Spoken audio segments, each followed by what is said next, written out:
మీ business ఏదైనా మీ ఊర్లో promotion చేయాలంటే అది సుమన్ టీవీతోనే సాధ్యం. ఇప్పుడే సంప్రదించండి. Welcome to Suman TV. అసలే బీజేపీ బీఆర్ఎస్ ఒక్కటే. బీజేపీతో బీఆర్ఎస్కు లోపల ఒప్పందం ఉంది. బీఆర్ఎస్ బీజేపీ కలిసి పనిచేస్తున్నాయని లొల్లి జరుగుతుంటే మన మేడ్చల్ మల్లారెడ్డి ఏం చేసిండో తెలుసా? అదే మాజీ మంత్రి మల్లన్న ఏం చేసిండు ఎరికేనా? ఒక వీడియో చూపిస్తా, మీరే చూడరి. ఒకసారి చూడండి. ఇగో మల్లన్ననేమో ఫోటో కెమెరామెన్ లెక్క మంచిగా అందరినీ సర్దుతాడు. ఈడ మొత్తం ఇది కీసర దగ్గర జరిగింది ఇన్సిడెంట్. చూడు, ఈ పక్కన ఈటల రాజేందర్ నిలబడ్డాడు.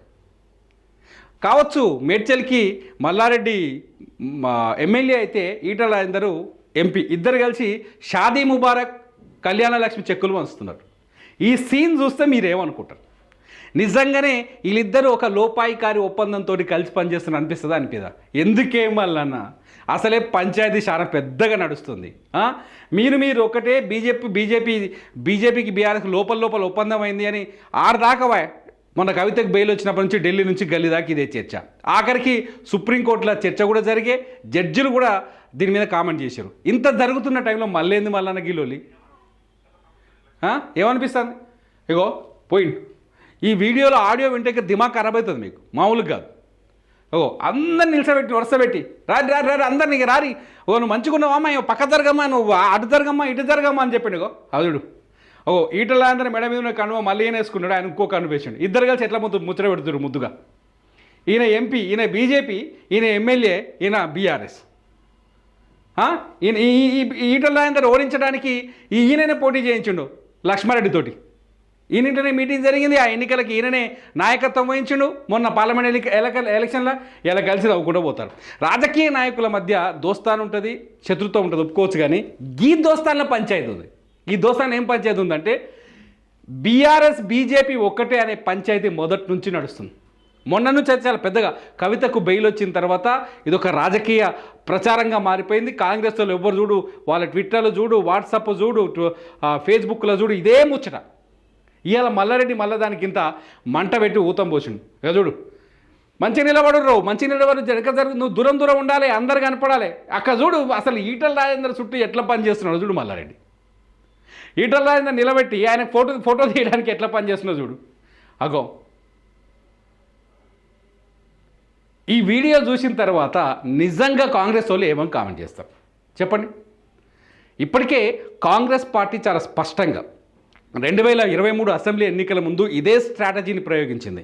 కాంగ్రెస్ పార్టీ బీజేపీకి బీఆర్ఎస్కు మధ్య ఒప్పందం ఉంది. బీజేపీ కేంద్రంలో అధికారంలో ఉండి అవినీతి ఆరోపణలు బీఆర్ఎస్ పైన అనేకం వచ్చినా కూడా ఎటువంటి చర్యలు తీసుకోలేదు.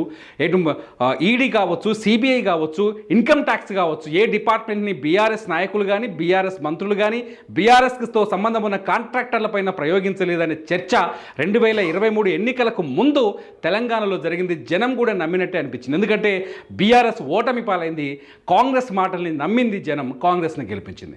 ఆ తర్వాత 2024 పార్లమెంట్ ఎన్నికల్లో కూడా సేమ్ ఇదే అస్త్రాన్ని ప్రయోగించింది కాంగ్రెస్ పార్టీ. దీన్ని తప్పించుకోవడం కోసమే కవితని Congress party BJP party arrest చేసిందని ఎన్నికలకు ముందు దీన్ని ఆ బద్నాం నుంచి దూరం అవ్వడానికే చేసిందని చెప్పేసి ఒక చర్చ జరిగింది. నిన్న మొన్న మళ్ళీ బీఆర్ఎస్ బీజేపీలో విలీనం కాబోతుందని ఒక పెద్ద చర్చ జరిగింది. మీడియాలో కొన్ని సంస్థలు అన్ని పేపర్లలో హెడ్లైన్స్ వచ్చినాయి. ఎంత పంచాయతీ జరుగుతున్నప్పుడు మళ్ళీ మల్లారెడ్డి లాంటి లీడర్లు ఇక్కడ బీజేపీలో ఒక అగ్రెసివ్ లీడర్ ఇప్పుడు ఈటల రాజేందర్, చాలా కీలకమైన నేత, భారతీయ జనతా పార్టీ తెలంగాణ అధ్యక్ష పదవిని కూడా ఆయనకి ఇస్తారనే చర్చ ఒకటి జరుగుతోంది.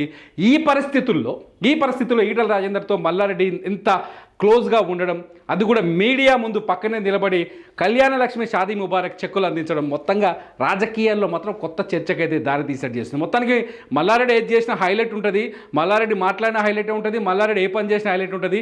ఇవాళ స్పెషల్గా మల్లారెడ్డి హైలైట్ అండి. నిజమంటే ఏమంటారు? మల్లారెడ్డి క్యాజువల్గానే ఇదంతా చేసిన అనుకుంటారా, లేకపోతే లోపల దోస్తాను ఉందనుకుంటున్నారా? మీరేమనుకుంటారో కామెంట్ చేయండి. మీ కామెంట్స్ పైన నేను మరో వీడియో చేస్తా. చూస్తూనే ఉండండి సుమన్ టీవీ.